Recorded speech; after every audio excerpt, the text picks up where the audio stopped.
Hey guys, we're going to do a quick video on... I don't know if it's going to be very quick, but I want you guys to listen to it to the end because we have a lot to say about this matter. Living in an RV is not peaches and cream. Everybody thinks that we live the life of a rock star and everything is rainbows and butterflies all the time. And in our videos, we're trying to show you guys that it's not all the time. And we've come up with just a few things that we want you guys to be aware of. We don't want you to go out and think that you're going to go in your RV and life is going to be less stressed and you're not going to have any problems. Because it's not. It's not how it works. You're, instead of, focusing all your stress on your electric bills and your cable and things like that at home, you're going to find other things that you have to stress about. It's a different type of stress. It's a different stress. Number two, you still have to worry about your electric and your water because when you go park to park, some places you pay for electric. And you don't really have... Let's talk about electric right off the bat. First of all, when you plug in electric, you don't have steady electric. Some places. Some places you don't have steady. Some places you got to put your meter on to make sure you don't fry your RV. It could be overpowered or underpowered. You get 100 or 1,000 RVs in the park and you're in the summertime and they're running all their air conditionings. Well, your volts might be down. You have to watch that. You have to be careful. You got to make sure they have 50 amp, not 30 amp. And when you even have a big rig like this, 50 amp, it's still not that much power. You have 150 to 200 amps in your house. And so yes, it's what, 4 times less power than you have in your house, right? Mm-hmm. Yes, I do have a double door refrigerator, and I have my microwave, and I have my toaster oven. But guess what? I can't run my microwave while I'm running my toaster oven. I can't run the toaster oven while you're running the. You can. She can, but like she's saying, if you have 2 air conditioners going and you put the microwave on, and then you decide to put the oven toaster on, it's pushing it. It's pushing its limits. You could melt something. If you went and threw someone in a back room threw a hairdryer on, it would be way over. So way over 50 amps. You're constantly wondering, okay, am I using too much power? And in the back of your mind, it's like, am I going to make my RV burst into flames? Yeah, and what if you go to RV park, like we went to an RV park, a couple parks. We've been through, what hundreds of parks by now, or no, about 50, 60 different parks, okay, around there. And they make money on your power. So if you're paying 12 cents a kilowatt and they charge you 14 cents a kilowatt, they're making money on you. I mean, one time we stayed at an RV park, it was like, what, $5 or $6 the electric bill. One month, next month it was $160. We're like, how did this happen? What happened? Well, it's the way it is. It's like, well, what do you mean it's the way it is? I'd rather pay $50 between 5 and 150. That's a $145 difference. Where's the difference? Is someone just making these numbers up as they go? And we asked the same questions when we lived in our house. We always watched the kilowatts. We always watched. It was easier to track because different states, different kilowatts. It's easier to track at our house. The upside things. Let's talk about the upside on just the power. You can run solar, costs a fortune. It doesn't give you as much power, but you can run. You can run. There's inverters that you can run 50% solar, 50% power. So you can utilize your solar panels, like you can put an inverter in, and it splits it. So your electric bill cuts down in half. And two, like if your electric goes out, you have the backup for the solar. Yes, you have mostly DC lighting, and that really helps on efficiency. Matter of fact, they're making homes now DC. They're doing that a lot because it takes 30% of the power to convert to AC. What I mean is something you plug into the wall, it's 30% loss in power. It costs you that much more. If you have DC, direct lighting, we have probably about 70 DC lights in here all built in, and we can run probably all of them on solar panels with ease. Let's talk about water. Water. Okay, water. What do you think about water? The different types of water, different parks, well water, city water. You guys have seen that. When you're in a house, the basic things about being in a house is you can control everything. Excuse me. You can control your whole entire environment, your water, your electric, your outside area, your inside area.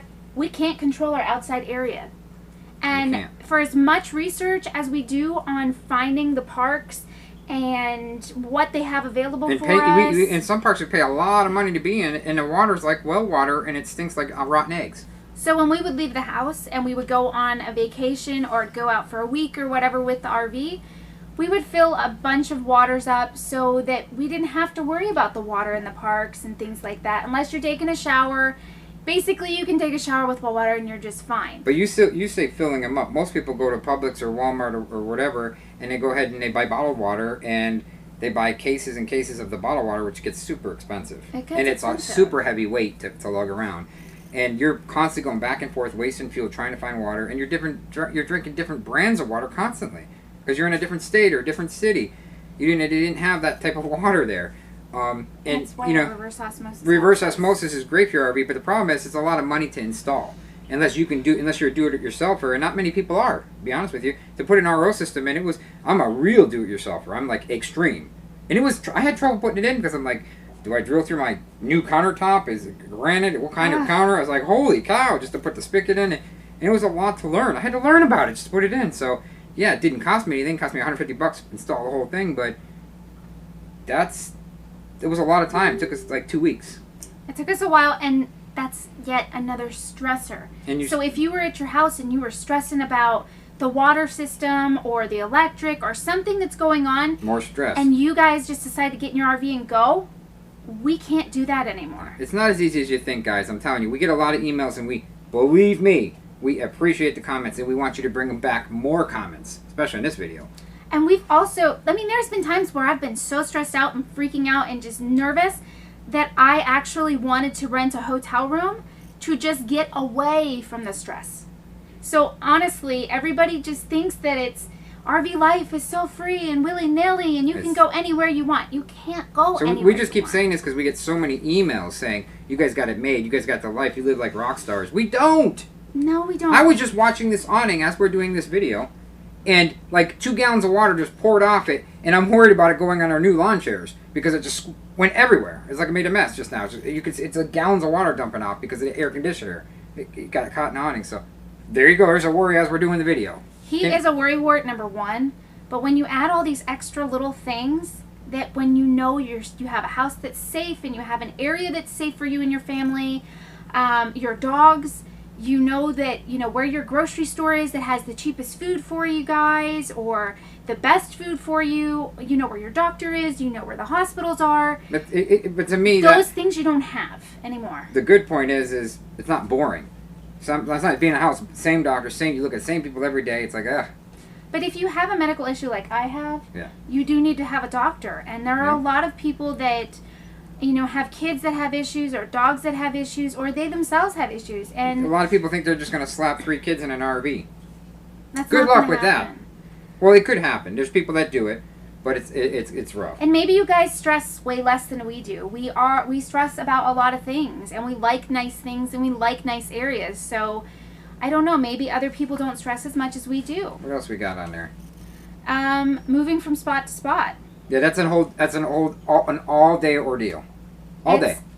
Yeah, and in order for us to move, okay, so we have a month that we'll be here still, and we're already looking where we want to go. Preparing a month ahead of time. That takes time. We're looking, because we have to do review on the parks, on the area, how their, what their reviews are. We look on the TripAdvisor, we look on the reviews. And then when we get there, we got to pay for a whole month because then it's a ripoff if you don't. It costs you a fortune. Week to week, forget it. You're going to end up charging you another $200 or $300 more. And on top of that, we're going to have to pay for 3 days or a week just to try it out to pay for that month. And that's like $200, $250 compared to $100 in a month deal. And if $100 per month, $500 a month, whatever. If you pay for that month and you hate that park and that park is loud and they don't do what they're supposed to and you've got people partying next to you at 1 o'clock in the morning and you can't get any sleep so you can work the next morning. Yeah, and what are you going to move a fifth wheel at 1 o'clock in the morning with a big rig truck? You can't just say, oh, I'm out of here, screw it. You can't just do that. And you can't go over there and knock on their door and say, shut up. You can't because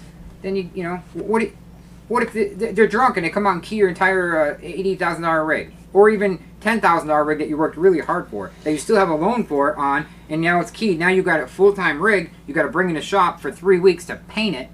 Where are you going to live? You get hit by a car with your rig. Where are you going to live? There's a lot of ups and downs to RVing. We still recommend keeping a little tiny house, or buy another house, downgrade your house way down. We had a very big house. Yeah, we had a big house. We went from a monster to, so we're saving a little bit of money. We are saving a little bit, not a lot. Honestly, we're not saving that much money because we're making up for it in medical bills and bills for the doctors, for the dogs, food that we're spending. You can't just sell all your stuff you've been working your whole life for. It takes time, and when you start selling furniture, you get nothing for it. You buy it brand new, you have payments on it, or you buy it and you don't have payments on it, you still can't get nothing. We bought a $3,000 sofa. I bet you we can get $400 for it used. But I wouldn't sell that sofa because it took us 3 years to agree on a sofa. Right. But now I'm not going to do that. And now it's sitting in storage. I don't know And if it mice are in kills it. me. It's uninsured, so I don't know. I don't know. Yes, we have a beautiful RV. Yes, we have wonderful sofas here, but we also have really nice things in storage. And while everybody says that things, monetary things should not mean anything to you, deep down they do mean something to you because you've worked so hard for that. We worked years and years to decide on a sofa, and then we wanted one that was quality, and we wanted something that was going to be comfortable that we could have for years and years. So those things mean something. Let's talk about income on the road. Income on the road, jobs on the road. You can work, camp, and this and that. But let's tell you our story real quick. What do you think? We have an online computer repair business. That took us 15 years to start. 15, 1-5. Every single day. We still work every day. While you guys think that in our videos we don't do anything and we get to have fun all the time, and it's just what you guys see. We still work. We have our phone right there because we're actually on call right now. Doing a video, we're on call. So we're working right now as we speak, and we're doing social media for the RV business all day long. We get back to you guys every day about stuff because you guys mean something to us, and we want to know your feedback and what you guys experience and those, your life things that you're going through because we care about that. Exactly. So what else we got? We do also have to worry about how we're going to be able to move from spot to spot and how we're going to fund ourselves and the money, and we still work. We don't e-beg. We're not e-beggars, and we don't do that. No, everybody, I have a donation thing on the right-hand side, and we just do that if someone wants to see the local area. Like, I want to go to the Wax Museum, it's on the Strip. Well, there you go. We can't spend extra money to do that. We don't have it to spend just to throw $80 into a wax museum for an hour. We can't do it. That's why we don't do those things, and we show you our experiences of the things that we do in the parks and things that we find in our daily life. We do a lot of free stuff. We do. We'll go. Actually, we would rather enjoy free stuff than paid stuff. Yeah, because it's more enjoyable. Then if it goes wrong, then I didn't even pay for it, so who cares? Like if I just went to the beach and walked the beach, or if I went on, everything's included in here. Like went on paddle boats, that was included. Everything's included, but we paid a lot of money to be here. We did. We committed 4 months to be here. Yeah, and we also got a deal. So yeah. A lot goes into us finding a spot because we have to do a lot of research. It took us a month to find this place and which place was better, and we had to drive down here and scope things out and see how things were going to be. You can't just say, look at the map, say, oh, that's where I'm going to go. No, and if you are fine with that, that's wonderful. And props to you guys. If you're one of the overnight boondockers and you can sleep in a Walmart parking lot, you can do this now. Props to you. Trust me, we'd actually rather your life because it's a lot more simplified than ours. But we cannot do that running a business online. It's too risky. We have dogs. Believe me, things bother us. If someone comes in that door, we can protect ourselves. Physically and whatever we need to do to protect ourselves. We never want that opportunity, but we do protect ourselves, and we don't pull over in a bad part of town. We don't put ourselves in that situation where it's going to be bad. Usually 90% of the time, 99% of the time, if you're not in that situation, nothing's going to happen. 99% of the time. It's just a whole different world when you're living in your RV as opposed to going on vacation. If you go to a park that you hate, you can stay for 2 nights and say, let's go home, I've had enough. Because you have that house to go home to. If this RV gets sideswiped going down the road, it's going to take 2 months to fix. Where are we going to live? We're going to be living in a hotel. Or living in the RV in the body shop's parking lot, which is fine with me, but probably I won't be doing. See, there we go. So and it's a little off the subject, but I recommend getting a tiny little house or a little, I don't care if it's this goes back to the whole having a spot where you can put your things and go back to when you are tired of doing this. I don't care if you have 2 fifth wheels and put a 5th wheel on a piece of land and make it legal, right? Or a trailer, make it legal, because this legal thing's a big problem now too, being on lands, your own land. But if you do that and you have something to go back to, even if it's a cheap piece of junk 5th wheel that you paid $4 grand for, at least you have, or $2 grand for, at least you have something to go back to if something ever happened. We don't. Right now. We don't, and that is a real issue for us now because we're nervous. Or what happens, if you've had enough and you don't want to be out on the road anymore and you want to be, You want to go home and just take a rest. You can't because this is your house. We do like the fact that we can travel everywhere, okay? And we can figure out where we want to be. Not a lot of people can do that. To figure out, like, we might want to, we really, be honest with you, I think out west is where I want to be. She doesn't want to be, but maybe we'll meet in the middle. You know, go somewhat out west, but somewhat in the east. So there's all kinds of things we can do in an RV. See, we don't even know because we haven't even tried it. We know we've been on the East Coast. I don't care for it. I am an East Coast girl, so But she's never seen Alabama, Texas. She's never seen the shorelines, how beautiful they are there, and the people are really nice. She's never seen that before because we do online business. We talk to people all around the United States for 15 years, so we know know people. See, this is the other thing. When you're living in an RV and your husband wants to just go and explore and see these things, while you are very happy right here at the beach, these are other things that you have to talk about and see where you want to go. It's almost like an What argument. you want to do. Yeah, it's almost like an argument every time you want to leave because you want to go here, I want to go there. And you have to agree. I say that's too expensive, and she'd be like, "Well, that's out in the woods. You don't want to do it," or you know, back and forth. The wife always, for 90% of the time, wants to be by the beach. The husband wants to be in the woods. The husband doesn't want to be next to anybody. The wife does. Almost every time, on every comment. You know what I mean? We have. It's the same deal every time. Yeah, I want to be out in the woods, but my wife wants to be at the beach. Do you know how many times we hear that? Hundreds and hundreds of times. Hundreds. I don't mind being in between, you know, but I don't want to be out in the middle of nowhere like we were when we were in Georgia. It wasn't for me. I dealt with it when I lived in Pennsylvania. And even in Pennsylvania, there was more stores and things, and the hospital was there. And I mean, you literally would have to drive 45 minutes to get to a hospital if something happened to one of us. We would have been stuck. I'm not a fan of that. I really am not. Well, guys, I think we should end it. So you know, even though you're in an RV and you think it's easy and you don't have to depend on anybody for anything, there's still that chance that you need somebody. Yeah, the grass isn't greener on the other side always. It's not. But on a positive note, we love what we do. We wouldn't change a thing, and we do recommend doing it, right? We do recommend going out into the RV. But go in with an open having fun out in the RV.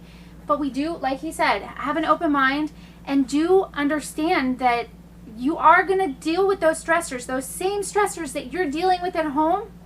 They're going to be in your RV too. You can't just leave them. So you're not going to be a rock star on the road, I promise you.